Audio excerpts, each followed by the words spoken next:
Agora, por que isso? Porque eu queria fazer direito. Queria muito fazer direito. Queria ser uma advogada.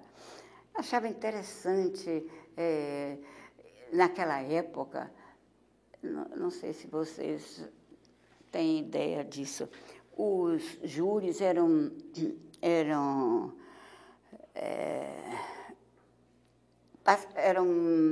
filmados e depois eram apresentados pela rádio, né?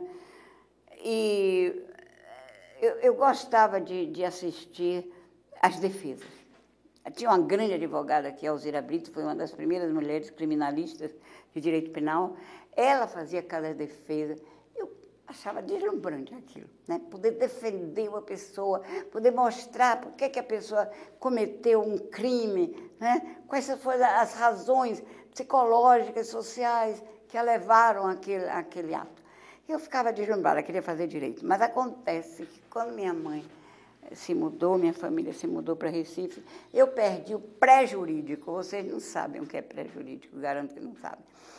Quando o estudante terminava o curso ginasial e definia-se, entre aspas, né? Porque era uma definição meio instintiva, digamos assim, não tinha muita fundamentação, muitas vezes.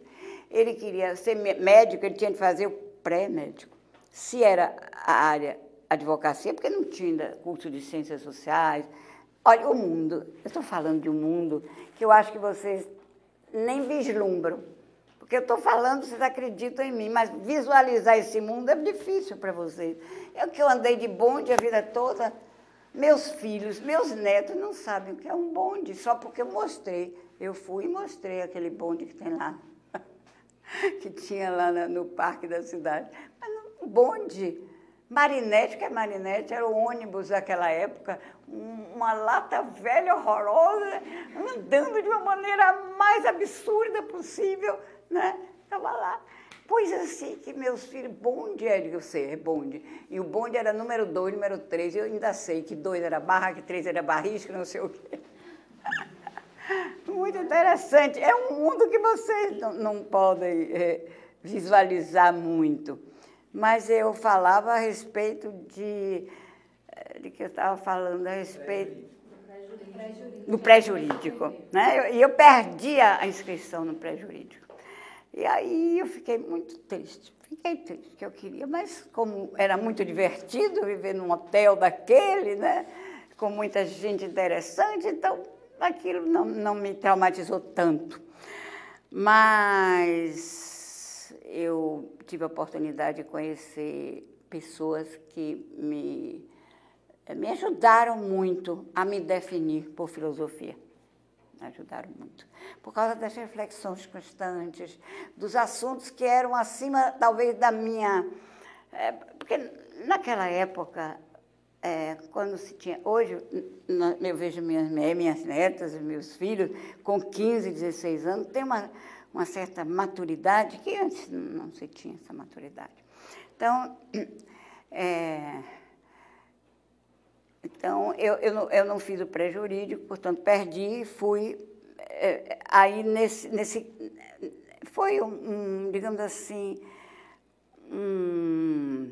como eu diria, ali era algo que me ajudou, uma massa que me ajudou a me formatar, digamos assim, me ajudou a umas certas definições. E uma delas foi de filosofia. Diga. Então, pelo que a senhora estava nos dizendo, a senhora queria fazer direito, perdeu o pré-jurídico, então veio filosofia. A opção por filosofia foi uma segunda opção ou foi uma escolha de vida? Minha filha, foi uma terceira opção, você vai ver. Foi uma terceira opção. Porque quando eu voltei de Recife, eu me interessei muito pela carreira diplomática, muito. E com a Lavínia Machado, que era também uma aluna muito brilhante, uma menina muito brilhante, nós entabolamos um projetinho para que nós deveríamos ir para para o Itamaraty, no Rio, para poder fazer a prova para passar para a carreira diplomática. E quando nós estávamos projetando tudo isso, e estávamos vendo a bibliografia para começarmos a nos preparar, aí veio um decreto de Getúlio Vargas, proibindo a entrada de mulheres na diplomacia.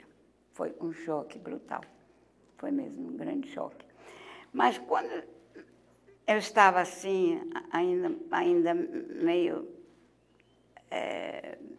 traumatizada e indecisa, aí eu recebi um comunicado de uma pessoa da família, de uma família amiga, que o doutor Isaías Alves queria falar comigo. Eu não era uma pessoa importante, de jeito não, era uma garota, né? Como outra qualquer. Por que o doutor Isaías Alves queria falar comigo? Bom, eu acho que era porque, naquela época, eu já escrevia um pouco. Eu não sou uma escritora, eu gostaria de ser. Se eu pudesse optar, se fosse assim uma coisa, eu diria que eu queria ser uma escritora. Para mim estava bom. Eu não sou, eu escrevo. Eu digo que eu escrevinho. Mas eu já escrevia em jornais na Bahia. Já escrevia crônicas. E acho que o doutor Isaías gostou, por qualquer motivo, mandou me chamar. Ele queria fundar a Faculdade de Filosofia.